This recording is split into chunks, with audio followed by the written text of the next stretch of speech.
we learn out of two books here, which is one is World of the Ger. We had a whole discussion about that on Sunday. And the other one is Path of the Righteous Gentile. So and they're both Rabbi Chlorofein's books. I was looking ahead a little bit. We had a little bit, someone Sunday, was saying that they believe that the World of the Ger was a bit of a, it was a controversial book. I'm not aware of that, but then again, I'm not aware of a lot of things. So, but I can say this: Rabbi Chlorofein is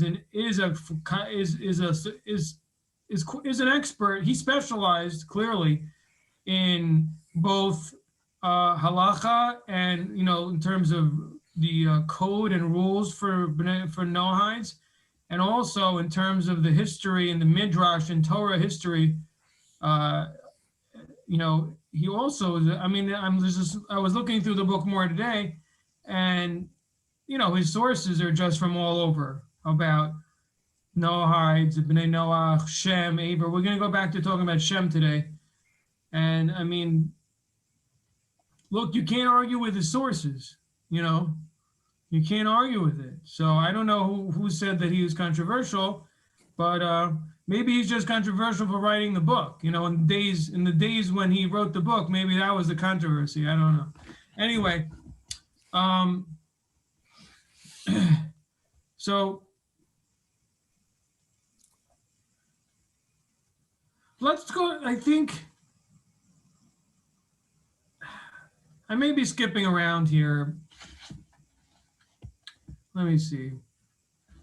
I'm looking at, we are in the Torah of Shem, and the question is, what exact page are we on? I was looking at Malchizedek, the perfect king and priest of God, on page 65.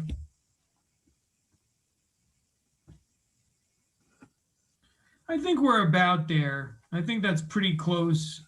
Pretty much that's what we're up to. On page 65, starts with the word Malchizedek, the perfect king and priest of God. Does everybody have that? Pretty much? Yeah. Whoever has the book anyway? Okay, here we go. Shem appears to play a minor role in the biblical narrative, but the truth is that he is a prime activator and energizer of Israel and the Ger. Again, so the Ger here is a reference to the Bnei Noach community in many ways, and it's a non-Jew who attaches himself to Israel, and in the biblical sense, he's living in the land of Israel under the sovereignty of a Torah kingdom in Israel. But I think we're using this language here a little bit, usually more loosely also. That represents Bnei Noach keeping the 7 laws in general. But anyway, okay, let's continue. So we're saying that Shem played a much more significant role in the movement of the selection of Israel and its place in the world than it appears just from, if you read the Chumash, if you read the Hebrew Bible in itself. Most important is the flow of divine energy between Shem and Abraham, which is the interface between chaos and order. It comes only from El Elyon, God Most High, the name of God that indicates loving kindness and mercy, without any judgment at all, absolute and total redemption from which there can be no falling. So he's talking about different kinds of levels. And obviously there's a reference here in the terms of the change between God's relationship with the world in the time of the flood and God's new relationship beginning with Noah and then continuing through the children of Israel, the Jewish people, in terms of the fact that they won't be rejected, that there is a unconditional loving kindness that's bestowed on mankind. And that's the interesting thing, is that, people have to understand that when God elects Israel to be his, emissaries, and says no matter what happens, that's not going to change, that is also saying to the world that there will be a future and that Hashem's plan will succeed no matter what. In other words, what I'm trying to say is that it's telling not just the Jewish people, but the whole world, you're all going to have a redemption. Because if the Jewish people will be redeemed and through them the whole world, and Hashem won't forsake them, so that means that God is never going to press the game over button over here. And so that's a hope for everyone in that sense. With me? Pretty much. Stephen, you there? Okay. Anyway. But so we're saying here that Shem bestowed, he was a conduit to draw down God's holiness, to Abraham. We know that that's the meaning. Thanks. Thank you, Stephen. So we know that the word blessing, bracha, also comes from the word similar to the word brecha, of the pool, and there's an idea of water flowing down and bestowing, its nourishment and coolness to what's below. So there's an idea that a blessing brings a downflow of vitality, enlightenment, and illumination from God. So, and blessing. So when Shem does this, makes this blessing and mentions Kel Elyon, and the word Kel, written El, represents God's attribute of loving kindness without limitation. It's mentioned in the 13 attributes of mercy. First, the Tetragrammaton is mentioned, Adar Shem, and then right away, Kel Rachum Mechanun. Kel, who is merciful and kind, and so on. So, see that name. And here, Shem mentions that name. Okay. Page 66, second paragraph at the top there. The book of Genesis tells us that in the days of Abraham, war broke out between 4 kings and 5 kings. Abraham's nephew Lot was in the wrong place at the wrong time and was captured by the 4 invading kings, who plundered the wealth of Sodom and Gomorrah and went on their way. It's interesting that you might be aware that according to Kabbalah, there are 4 levels of impurity. And here there's the 4 kings defeated the 5 kings. The 5, I don't know if this is connected, so don't quote me on this, but we know there's 5 levels of the soul in holiness. And in impurity, there's 4 levels. Is there a connection? Is there some allusion to something, God forbid? Well, in any event, Abraham overcomes these 4 kings, right? The 4 invading kings, which defeat Sodom and Gomorrah, but then Abraham defeats them. Let's see. When Abraham heard what happened, he mustered a militia of 318 men from his household. They pursued the 4 kings, defeated them in battle, rescued Lot, and brought back the spoils of war. This was a formidable, even miraculous show of strength that aroused the admiration of the surrounding Canaanites. As they were returning from the battle, Abraham and his homespun army rested in the valley of Shava, outside the walls of Jerusalem. Malchizedek, the king of Jerusalem and the priest of God Most High, brought bread and wine to the battle-weary Abraham and his men. The same Malchizedek was the first one to build a wall around Jerusalem. And then he's going to quote some verses about this. But, one thing Rashi mentions over there is that, and it's interesting, is that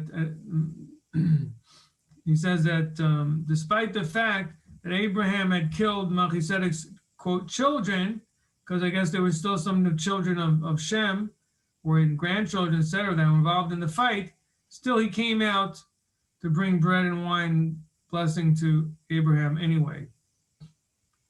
So,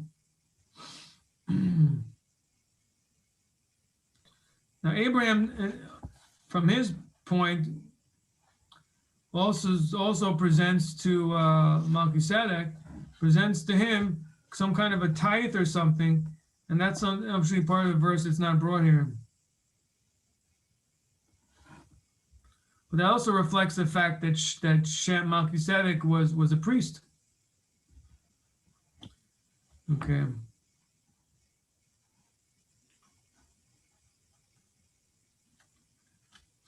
It's interesting that Malchizedek brought bread and wine, but didn't bring any meat to Abraham and his men, but he did bring wine.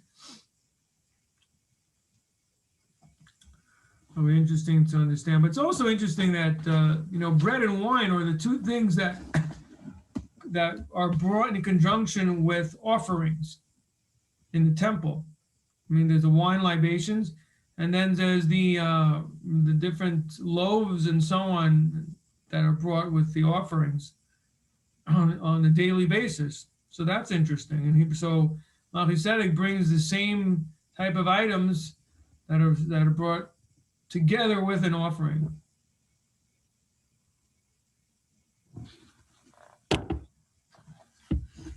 Okay. I mean, what's clear, it does seem like it was a kind of an admission of the greatness of Abraham, and maybe in a certain sense, an admission of, or a transferal of, kind of a select type of status or a spiritual focus, changing from Shem to Abraham, which obviously was the case. I can fill in the blanks on that a little bit if you'd like. Sure, go ahead. Okay, one of the kings, Chedorlaomer, who was also Elam,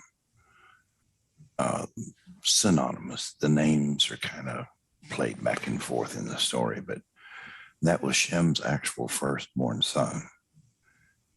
And by all rights, Elam would have inherited the priesthood from Shem. And he was the actual individual that Abraham had taken out or killed in this war. Ergo, now Abraham is also a descendant of Shem, 10 generations. Right.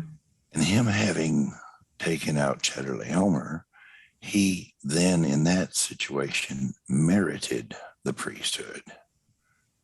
Rather than wait for the inheritance to come to him, he merited it, which again plays back exactly in the story of Pinchas, as you know. Right.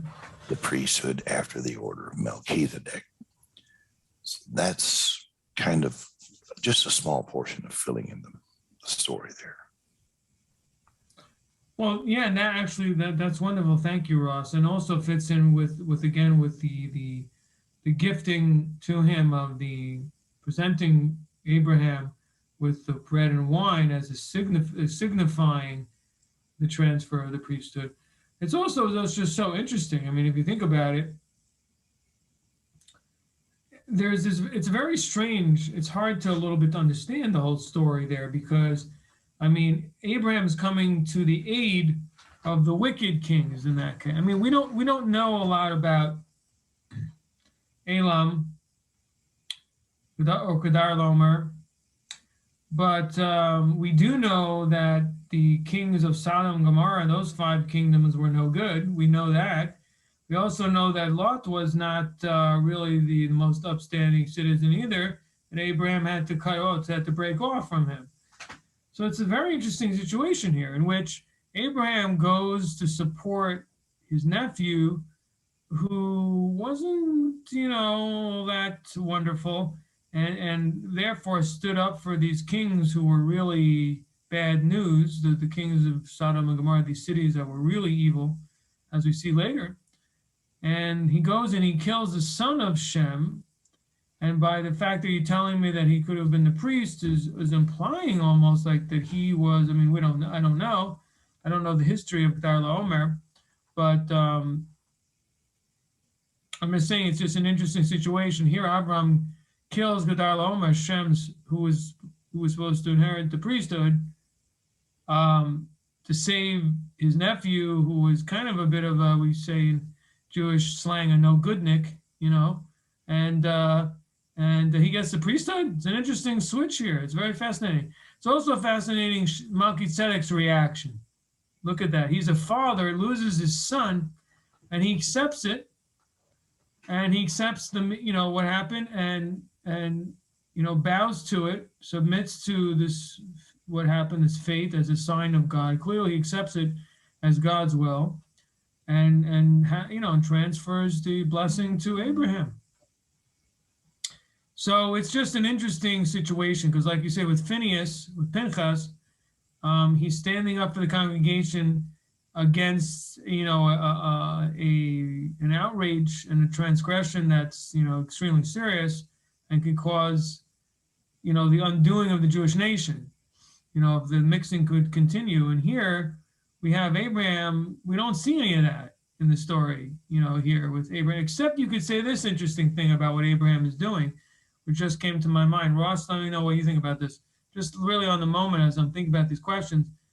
We know that the Mashiach will come from Lot, right? As Ruth comes from Lot's daughters. So evidently, Abraham was sparing that future by saving Lot. And then, but in any event, let's get back to Ross. Yeah. Well, that is part of the story, yes. Pretty amazing, isn't it? It is. Lot, him having been rescued, and yes, through Ruth and then Boaz, eventually we come to David, which is the Davidic line through whom one of the Mashiach is supposed to come. Well, I'm just trying to find something positive in what, look, what Abraham did, what Abraham Avinu did, was this moral right, which despite the merit of Lot, it was his nephew, and he risked his life for his nephew. And it says a lot about how we have to behave towards our relatives. I often think about it and try to live up to it, but it's a nephew, and he's putting his life at risk. What happened was miraculous. He basically, what Abraham did is he said, I have to do something I have to do no matter what, and I'll rely on God. And he gathered up as many people he could, but clearly he was, it doesn't tell us how many people were in the armies of these kings, but they were kings. So it must have been, at least it must have been thousands, you think. 1,000 at least? Must have had an army. That 300 men is, that's not even a division. I don't know what that is. A squad. I'm not sure what 300 men is in like modern day armies, infantries. But, it would never, by any shape of the imagination, it wouldn't be considered very large in terms of a war, even in those days. Ross, what are you saying? Well, that's all true, every bit of it. Yeah. And on another level, there's just this underlying element of redemption, redeeming your kindred. Yeah. But could it also have been that by somehow by divine spirit that Abraham knew that Lot needed to be saved? That something had to come out of Lot, even though he was very, had many faults and so on, but that needed to happen? Is it possible? Well, in any event, let's continue. So he brings the verses from the book of Genesis 14, 18, 20. 14, 18 through 20, I think. 14, 18. So that means chapter 14, verse 18. Malchizedek, king of Salem, brought out bread and wine, and he was a priest of Elyon, God Most High. Chapter 14, verse 19 says, and he blessed him and said, blessed is Abraham of God Most High, possessor of heaven and earth. Okay. It's interesting that Malchizedek's, the way he describes God is as being in a possession of heaven and earth.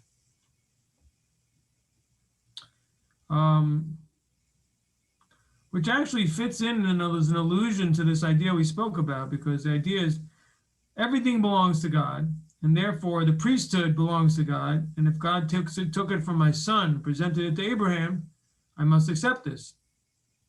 So actually it's interesting, the language, the description of God fits very well into the Midrash that Ross mentioned before. Okay, 14:20. And blessed be God Most High, who delivered your enemies into your hand. And he, Abram, gave him a tenth of all the booties. Again, I mean, clearly, the tenth, you see clearly there's an allusion to the fact that Malchizedek was a priest. I mean, he gives him the Levite tenth. So clearly, I mean, in the verses, you see that something very interesting is going on here. As we know later from Leviticus, that the tenth is what's given to the Levites, right? So it's quite fascinating. Okay. Well, I mean, the reason I say, obviously, the verse itself says that he's a priest. I mean, it says he's a priest. But the word priest sometimes can mean a leader. So, but you see he's being treated as actually a holy priest. It's not just, you know, that he's, because like it says, the verse also says that you will be a kingdom of priests and a holy nation. But Rashi there says that the priest doesn't have to mean literally, it could also mean a minister. Sometimes a Kohen could mean a minister.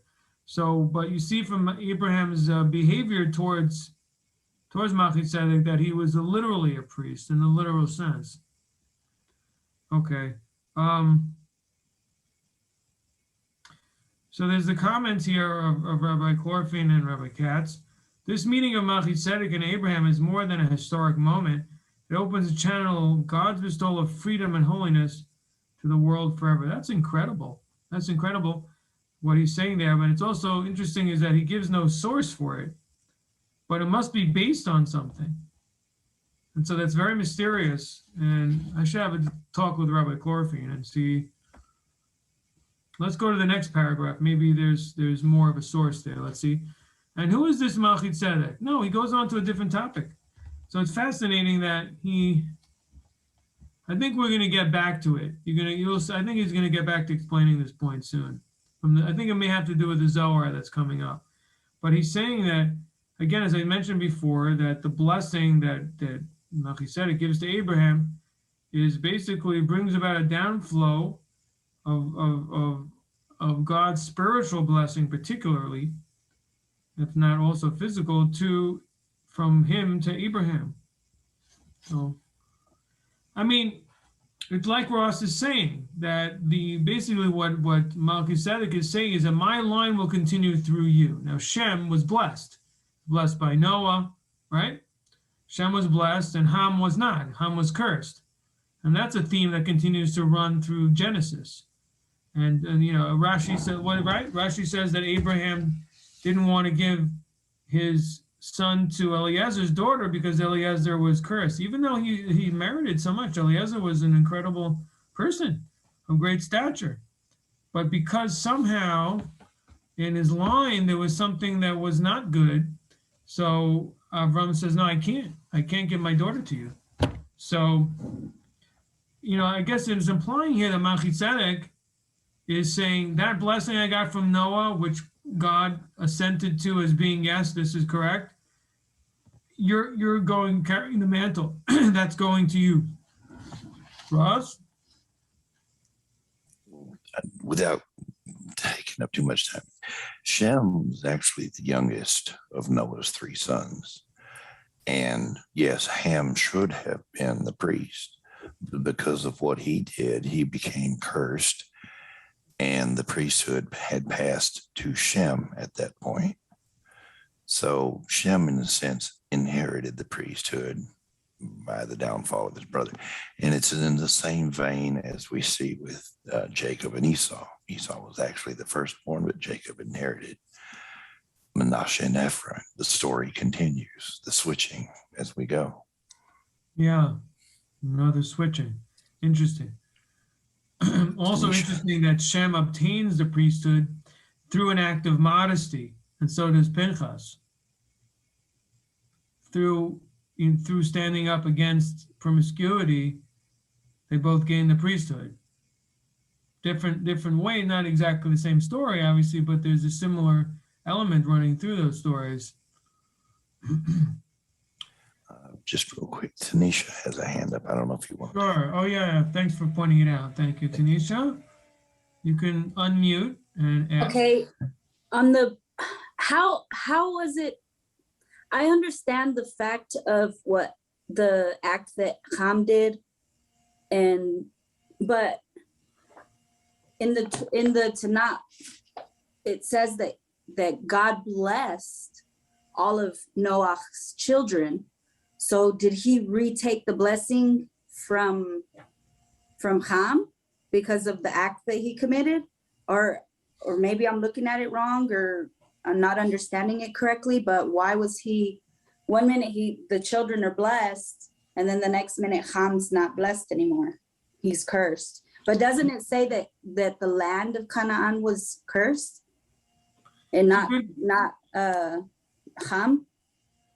I don't know any reference to the land of Canaan being cursed. I don't think it was cursed, and clearly we see that it's a blessed land. But tell me know if I'm understanding you correctly. There are verses after Noah emerges from the flood in which he is blessed. Noah and his offspring are blessed, that you should be fruitful and multiply. God blessed them, saying, "Be fruitful and multiply." That's one. And then later Noah says that Canaan is cursed. He actually doesn't say Ham directly, but he says Canaan is cursed, and he'll be a slave or a servant to his brothers. That's the curse. We don't see any other curses, and that's the blessing, and I don't think we see any other blessings, unless I could be missing something. Okay, maybe I need to go back through and reread it. Thank you. I think those are the two spots. So basically, no, but your point is valid, is that the children of Noah were blessed upon his exiting the ark. That's true. And then Canaan, well, Ham, but indirectly, his children through Canaan are cursed. So, I mean, for one thing, you could say there's two different aspects, that the blessing for being fruitful and multiply went to everyone, including Ham, including Canaan, and the rest of Ham's children. But he was cursed in another way, you know, like Ross was saying, that he shouldn't be the chosen firstborn anymore, or in other ways. I mean, it says expressly the curse is that he's going to be a servant to his brothers. That seems to be although you could say the two different elements, curse and that he's going to be a servant. It's two different elements. And we really don't explain what the curse is exactly. If it is two elements, we don't know in what way he's being cursed specifically. You know, obviously a curse is just all around not a good thing. It's just kind of like something bad's going to happen to you and your offspring. Just general, not good. It does have that impression. But basically what I'm trying to explain to you is that the right approach when you have something like this is to try to find a way to reconcile, and obviously look at the sources. But I mean, if that's not available, ask a rabbi. If he's not available, use your rational mind to see how you can distinguish, and in this case, there's the blessing in the first verse. Look at the verses carefully. The first verse is talking about having offspring, and the second one is talking about the relationship between the brothers, that curse and that one will be a servant. So in other words, in relation to Shem, Ham is now cursed. Ross? Okay. Again, the principles are all there. Canaan was cursed. He couldn't curse Ham because God had already blessed him, be fruitful and multiply. And that blessing wasn't removed. What Noah did was he cursed Canaan in saying that he would be the servant of all servants. And in turn, he took that land, the land of Canaan, which would have belonged to the descendants of Ham, and gave it as an extra portion to the descendants of Shem. This is the land I'm giving to the descendants of Shem. They have to come back and take it. This is also interesting. So in other words, if I understand Ross's interpretation, and I'm sure it's also coming from sources, is that the transfer of the land of Canaan was part of the curse. That's very interesting. I never heard that before. Very, very interesting. Although it makes sense, makes 100% sense. Obviously, that fits right in. So that's part of the promise. I mean, basically, what you're saying is that, I mean, if we understand everything Ross is saying, is that that maybe Ham could have been the chosen son. He was the firstborn. and the firstborn gets a double portion. But because of his behavior, it wasn't the case. And again, you're saying it's very similar to Esau, to Jacob and Esau. Very, very similar. Well, it goes on to point it out. Abraham is here. He's just received the priesthood. His descendants, we're told, will inherit the land because God told him, every place you set your foot, your descendants will inherit. So that lineage comes through Shem. Canaan had lost it. It was taken away from him and delivered to the descendants of Shem through Abraham. You see how it all plays out? Yeah. Which is really what the point of this book is telling us, is that the story of Israel is not in a vacuum, that it's connected to the story of man, and that, obviously, as you see in the book of Genesis, that there are all these different generations in which before the Jewish people, before the children of Israel came into being, and they're playing a role. And so, and we're also saying something very fascinating here also, obviously, is that Shem, we understand Shem to be one of the children of Noah. Obviously, he was. And we're saying so basically that God chose Noah, as we're going to see this week, it's the parsha this week, and then Shem, and then Abraham. So there's this line, this continuation, from Noah to Abraham. So, but I'm saying, but why is this in this book, though? I mean, the question is, what does this have to do with the story of the Bnei Noach and the Ger, is what he's trying to do? And I see clearly he's trying to say that Shem was this righteous, of the Bnei Noach, is what he's trying to bring out. That the distinction between Israel and the nations, was not, didn't come into existence yet. And Shem clearly represented the tzaddik and the righteous person, the chosen person of the generation, who was, and as we see from other readings during this chapter and our discussion of Shem, and I'm sure we'll continue in this chapter and then through the book, is that this Torah of Shem, goes to Abraham, but at the same time, it's also directed to everyone. In other words, there's the 7 laws will continue to, and there's a Torah for all of mankind. And that's the point of why we're bringing this up. That's the reason why Rabbi Kornfeld and Rabbi Katz are discussing this in this book. I mean, what does this have to do with Ger? If this is that it's not just Israel, or it's that everything is going to Abraham. Everything is going to Abraham. The entire Torah, including the Torah of the Ger, is going to Abraham, and that later will be communicated and taught again, as we know. This is supposed to be taught from the children of Abraham to the other children of Noah as well. Ross, maybe I should just. You want to give the class today? No. I'm here to help. That's all, or try to contribute where I can. No, and I don't mean it. I don't mean it in a sarcastic way. You have a lot of the knowledge in this. You've read the Midrashim or different works that discuss this stuff in detail, which I may not have had today. So please continue helping us. Okay, the part, or at least the reason that Abraham is brought into this, is because I believe this is really one of the first times we ever see the term or the usage of the word Ger. And he proclaims himself.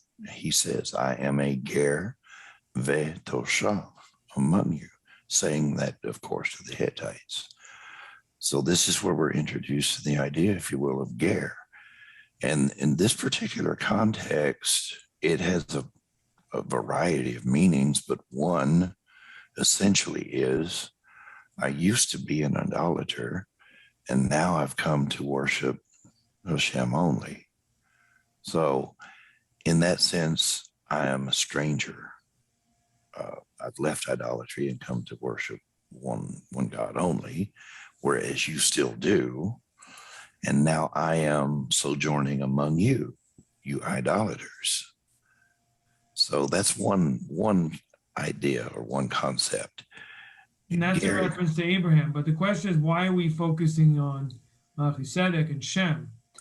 And I'm just saying that clearly the authors here are trying to there's this chronological chain of Torah being handed down, and we're trying to point out that what's being handed down is for all mankind, and there may be differences and different duties in different place, but it's really there's the Torah and its mission, is including everyone. I mean, that's how I understand Rabbi Korfi. I understand that in the chronology of this book, and I know like Tanisha and not sure if I know Diana, but some people may be new to the class, have not studied this book. We took a little break during the holiday season, also during the Jewish festivals last month, so we haven't studied this in a little while.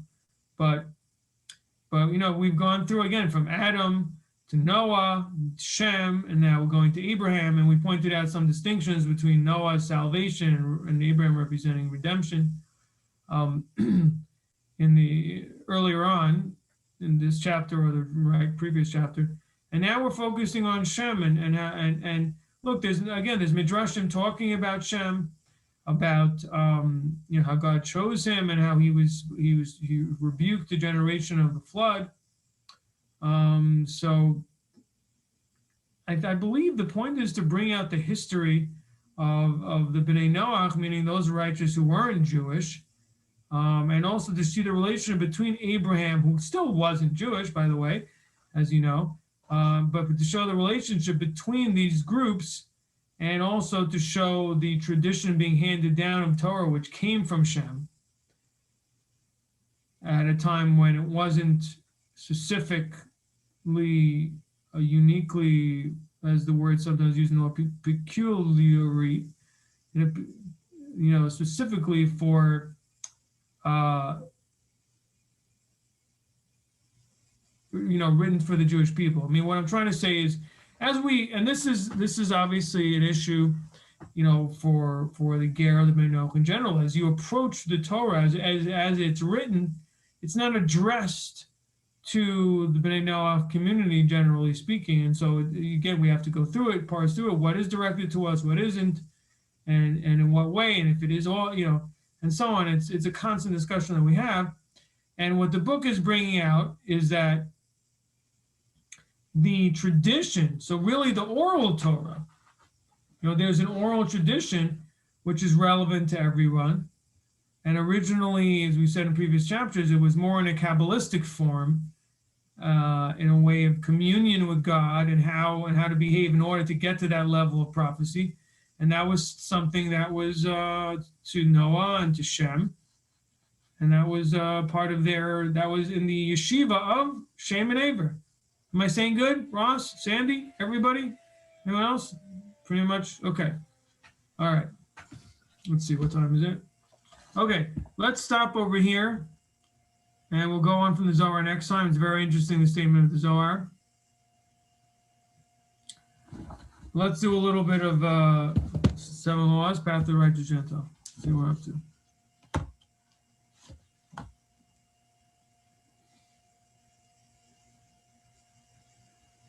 So we just spent so much time last time on part 2. I'm on page 21 in the path, the righteous Gentile. And we're talking about striving to love and fear God. And we just went on and on there. There's just so much to, talk about in terms of how to come to that and looking at creation. And it's something, again, in the book Duties of the Heart, it's spoken about so much. So now I'm going to move on to page 22, part 3, paragraph 1. Brings the verse in Deuteronomy, chapter 4, verse 39. Know this day, take it unto your heart, that the Lord is God in the heavens above and on the earth below. There is no other. So this is all related to knowing God, which is part of the commandment not to serve idolatry. The other side is to the mahadrin. We've talked about that word before. The mahadrin is fulfill this commandment of not serving idolatry in its most finest, perfected form, is to know God. To know that there's no other besides him. So we're quoting this verse from Deuteronomy that Moses spoke to the people, that you should know this and put it onto your heart. So really, really internalize it until it's like almost like one of your own senses. That the Lord is God in the heavens above and on earth below, and there's none other. So really, to understand that there is no power besides God, there is none. None. There's no other. There's no point where you can go. I can go here and find someone else to help me. That just doesn't exist. And all the powers and all the everything of the world all comes from Him. Whether it's an idea, whether it's a feeling, whether it's strength, whether it's any type of materials, whether it's any type of energy, it's all from Him on every level. Let's see paragraph 2. In the beginning, when God said, "Let there be a firmament in the midst of the waters," the words and letters of His blessed speech, being eternal as He is eternal, stand eternally in the firmament of the heavens as the active life force in the creation.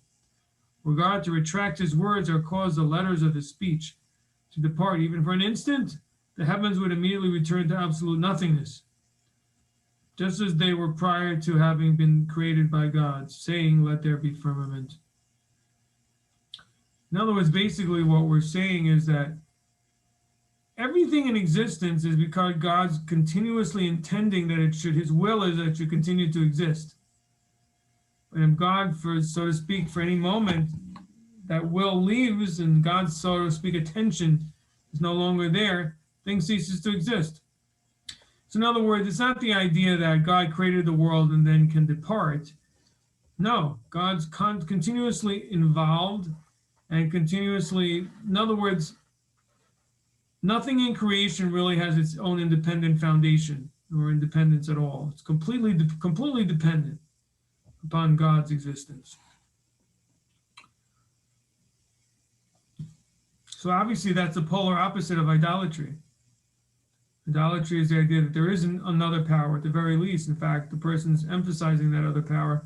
And here we're saying there's no other power. In fact, there's no even really any existence besides God. Because all existence is based on the foundation of God's existence. Without God's existence, nothing could exist. Okay, so what are we doing over here? What is the point of what we're doing? Is this just knowledge? Is this things to know? And the point is, this is part of the mitzvah of not committing idolatry, and it's part of the mitzvah of knowing God. These are ideas the person should know and emphasize and review in their minds until they become true as possible in their minds. And so the idea really is, it's like, you can read this once, you can read this twice, but is it real to us? Do we feel it's real? And one of the ways where we can really know if this is real or not is that, do we stand up for doing the 7 laws or keeping the Torah in places or situations in which it's risky, uncomfortable, or we're not sure what the results are. Now, we know God is in charge of everything, and He commanded us to do so. And everything every life force and every existence coming from Him, then what's our response going to be? Response is going to be keeping the Torah no matter what. I mean, it could also be it's even stronger than the knowledge of the 13 principles of faith, knowing that human beings are going to be judged for his actions. That's also a powerful way of a person, directing their behaviors and their priorities. But this is even more so, because there's an understanding that there's no other power, and that even those powers that appear to be in conflict aren't, and that they're also being manipulated in a certain sense. In other words, if God didn't want a certain element or person or power to impede or attempt to impede, I should say, upon a person's doing Torah and its commandments, then it couldn't. It wouldn't be able to. God is not, it's not like God isn't paying attention. So the thing only exists because God made it, whatever that might be. So in other words, for example, an idolatrous church, an idolatrous nation exists. God wants that to exist in a certain sense, which is a little confusing, because God also is very angry about it. How can you simultaneously be both angry and yet at the same time be in favor? But the answer is, like I said, at the one hand, it's God doesn't want it, but on the other hand, it's part of on a higher level, it's part of the entire plan to test the righteous or other reasons, which some of them are a little bit mysterious and beyond us. But in any event, so that's the point here. The point here is that this is part of the mitzvah, is to a person to continue to make it more and more real in their mind and in their heart that really God is the only one. And that should be reflected in their actions. That should be reflected in the way they think about themselves. That should be reflected in the way they deal with different problems in their life. That means it's real. And, if not, it's just something we're reading academically. That's not the meaning of take this upon your heart. Know this and take it upon your heart. Knowing and putting it upon your heart means that it's a reality to you that changes the way you behave. That's what real realities do. Academic ideas don't. But if we feel this is it, just like when a person has an employer, it's like the person that, if we can get up for work, why can't we get up for synagogue on time, right? The answer is, one, the person feels the reality and the pressure, and the other one, the person doesn't. And that's what we need to try to fix. That's the command here. The command here is that to make God your reality. Okay, paragraph 3. Thus it is with each of the 10 utterances by which God created the world, where the letters of God's speech return to their source, the entirety of creation would instantly cease to exist and become the absolute nothingness that it was before the beginning of the 6 days of creation. Now these are quotes, I think, from Tanya, from the section of the Yichud V'Emunah, on the unity, God's unity and faith in Him, which is a section of the Chabad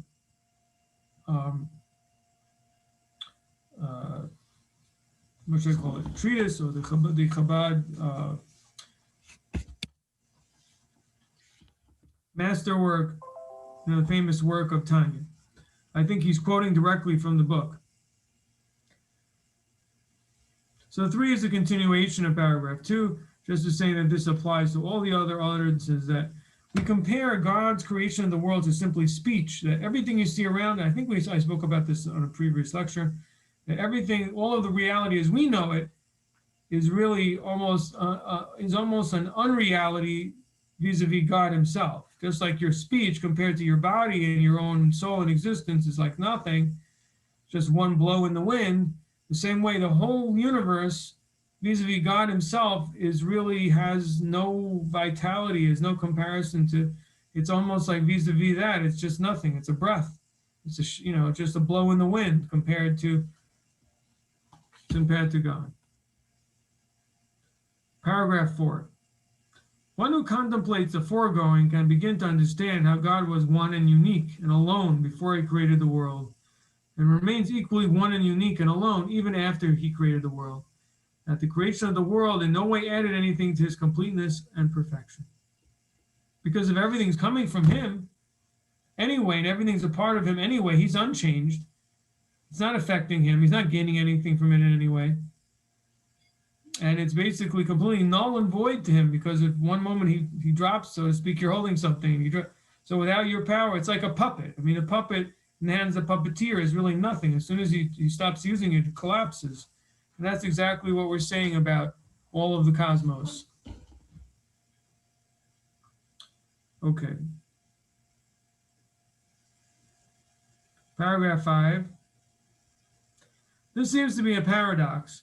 How can it be that the creation of the world added nothing or effected no change in God? In other words, if it's real, if the world is real, how can you tell me there's no change? Before it didn't exist, now it's here. So the seeming paradox is resolved by realizing that compared with God, whose speech is the sole life force in creation, the world is absolutely and literally nothing and non-existent. This is because in His presence, everything is considered non-existent, literally null and void, and there is no place devoid of His presence. As is written, do I not fill heaven and earth, saith the Lord. So what are we really saying here? I mean, on the one hand, He's saying, well, the world really exists. So then how can you say that there's no change? Then we say, yeah, but compared to God, it doesn't exist.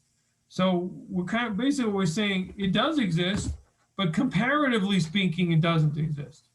So it does exist, but because of God is so, how, I don't know what word to say. I mean, beyond infinite, beyond description, beyond everything.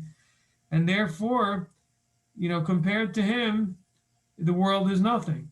It's like comparing, once a speck to infinity. I mean, you can even compare a million to infinity. It'd still be like nothing, because infinity is the size is without limit. And that's the same idea. So it's not that the world is non-existent, really, but it's just that vis-a-vis God, it has no value, it has no standing, it has no, it can hardly be recognized. It can't be recognized because he overwhelms it. That's really what we're saying. So what is that? Where does that leave us? And what does that do for us in terms of our actions? And how can we use this idea in order to get closer to God? But first of all, it seems to be that certainly the Tanya, the Baal Tanya, the author of the Tanya, the first Lubavitcher Rebbe, he writes that through thinking about God's infinitude and the fact that the world is nullified to him can bring a pure person to love God. I mean, I think the idea is you're so wowed by him that you come to want to be close with him. It could also be that that's just a natural reaction of the soul being a kind of a flickering flame compared to the sun, so to speak, that it becomes engulfed and a part of it. It's an idea of being overwhelmed. It's almost like being overwhelmed in a crowd. There's a crowd of people all doing something, maybe at a concert, and you're just pulled to do it. And so, I mean, lahavdil, as they say, not to compare, but God's awesomeness and infinitude and splendor, so overwhelming that you're just pulled to it. And so that might be, that's one approach. In other words, what I'm saying is to contemplate about these ideas, supposed to bring a person to love and fear of God. Should bring a person to love and fear of God. And certainly, and the second approach is that through seeing the world as null and void, vis-a-vis God, nothing, no obstacle seems of any import at all, seems in any way can stop him, because if the person's focus is on the fact that the only existence is God, then nothing, no obstacles can stand in that person's way. All right. Any questions or comments? Let's see if there's anything in the chat that I missed. Oh, okay. I am. Okay, good. Any other questions? Any other ideas or comments? All right, then. Yes. I was just going to say, don't be shy, you guys. Come on. Ask that question. Thank you. Well, I did have a question going back to Abraham and Lot. This came up in a study I was in on Monday morning. And we were reading about where Abraham is negotiating with God about if there are 50 righteous, if there's 40 and all that. And when it gets down to 10, Abraham, it says, depart, or Hashem departs, because Abraham is no longer asking. He's basically conceded. Does he believe at that point that Lot will die because Lot is in Sodom? And does Abraham know that those angels are going to get Lot out? Or when this negotiation time ends, does Abraham leave that thinking Lot will die in the destruction? Wow, it's a good question, and I don't know the answer. It's a very, very interesting question. I could just conjecture. I mean, the fact that Abraham doesn't react and doesn't try to save him, might imply he might know that he's going to be saved. It's hard to say. We do know did Abraham know that the three angels that visited him, that one of them had the task of saving Lot? did he understand that?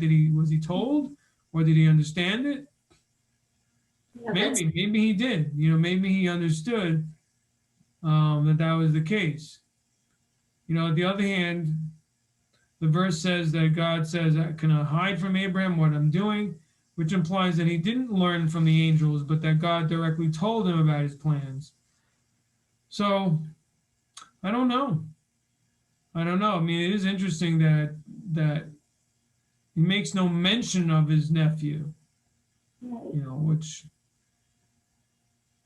I guess it seems out of humility or otherwise to say save him in my merit or something, or because he's my nephew, that he wasn't going to do. Good question. We read in the commentary that one speculation was one reason why maybe he stopped at 10 was because he was thinking back to the flood, and there were only 8 people. 8 people couldn't stop the flood. So what was the point of going below 10? So I thought that was kind of interesting too.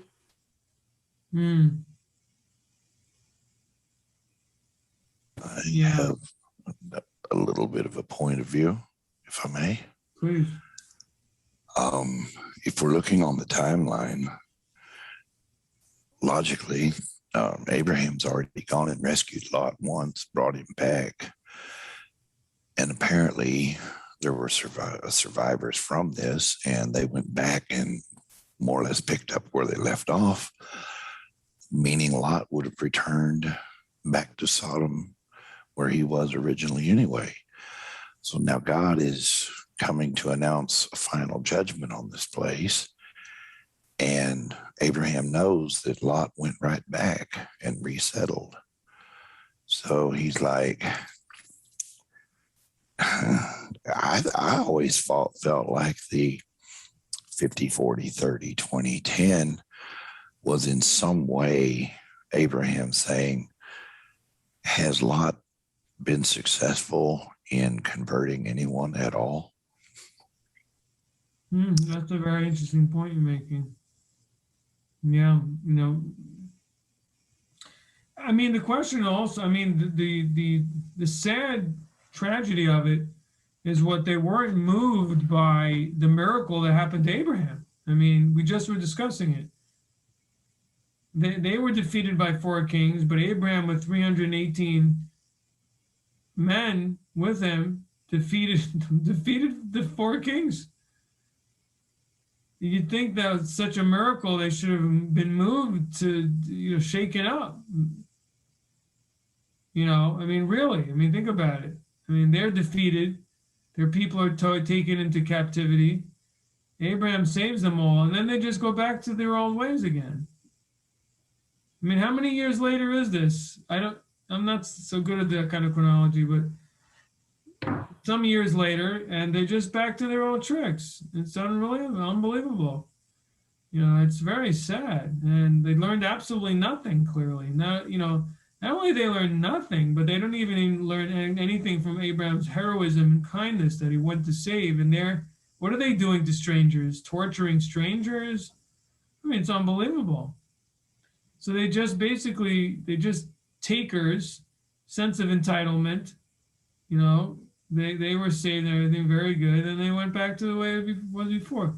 Except for the point where the king of Sodom said, just give me the people and you can take the possessions. Which was interesting. You bring up another contrast. I mean, Abraham has his tent open on all 4 sides, welcoming strangers in. Yeah. And we're told that part of that process was to eventually teach them how to bless Shem.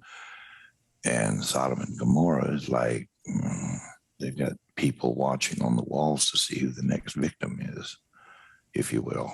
It's really sick. Really, these people were psychopaths.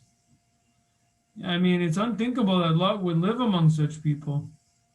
In that way, you could say that he took Abraham's approach in the wrong way. Abraham had a good eye and a kind heart for everyone and didn't judge people and took everyone in and tried to treat them well and tried to teach them the right way. But despite that, Abraham had no intention of living in a place like Sodom. He chose to roam alone in the fields or deserts with his flock. So he in a sense, but so he kept aloof. I think it's very important, and I think it's also probably I've found in life, my own life also, it's important in your own to. In other words, a righteous person should keep as much autonomy as they can, and also stay away from. So Abraham wanted to affect others from a position of strength, come to his turf and his food and his environment, and he can influence you. But what would happen if he went to Sodom? Because you could say, why didn't he go there and try to convert people? And he was Mr. He was the biggest, converter of the time. Why didn't he go there? But evidently, it's just ain't so easy. You're dealing with an entire city. One person. You're really, it's something that maybe can't be done. Abraham chose instead to separate himself and then affect people who came to him in small numbers, where he could really influence people. One by one, they come into his lifestyle and his environment, and they'll be influenced.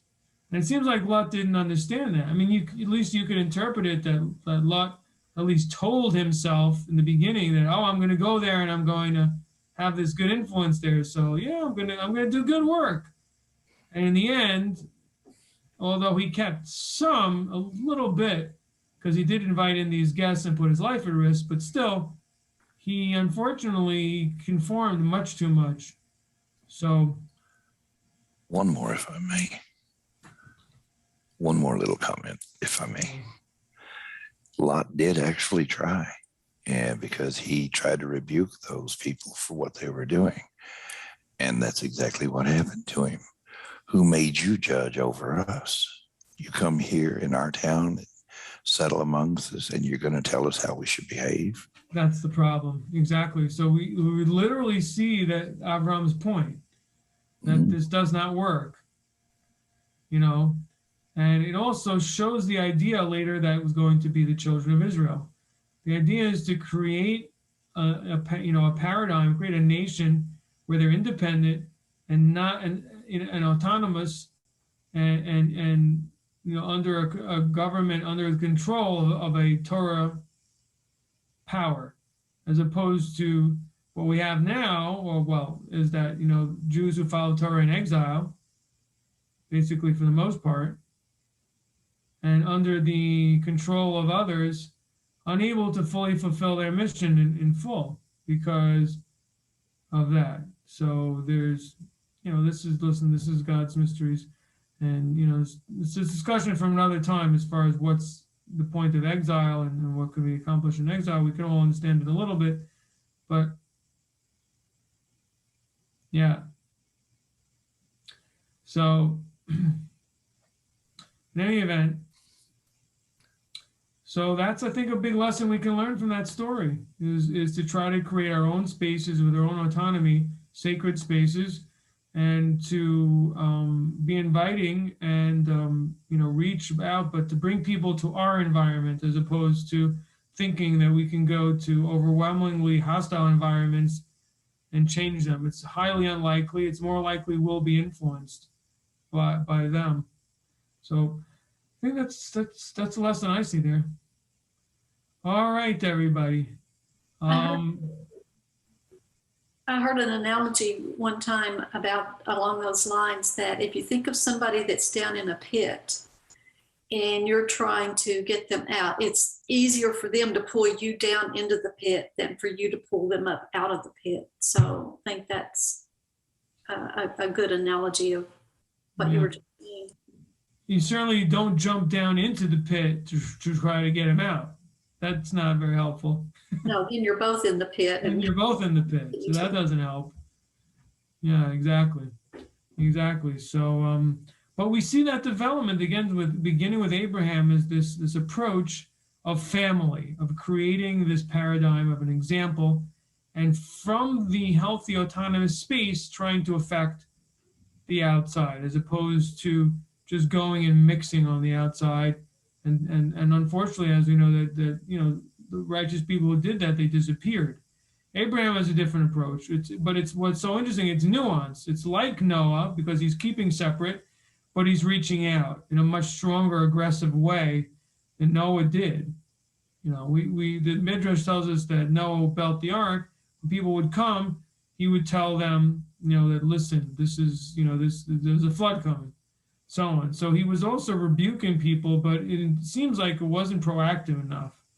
And he certainly didn't pray for them. So that's another example. Abraham did pray even for Sodom. But Abraham's tent was open. And he waited for guests and so on to try to affect one person at a time, to try to get them to recognize God and what the world was, and Abrahamic morality. Okay. So we learned some amazing things. We were mostly talking about Malchizedek and Abraham. Did a lot of talk about that. And then we talked about, understanding about God, which is part of the first command of the 7, to not to commit idolatry, and which means positively, from a positive stance, to learn about God and godliness and the extent of God's power, which is infinite. And so we'll continue. We'll continue next time. Mitzvah Shem, God willing, next week.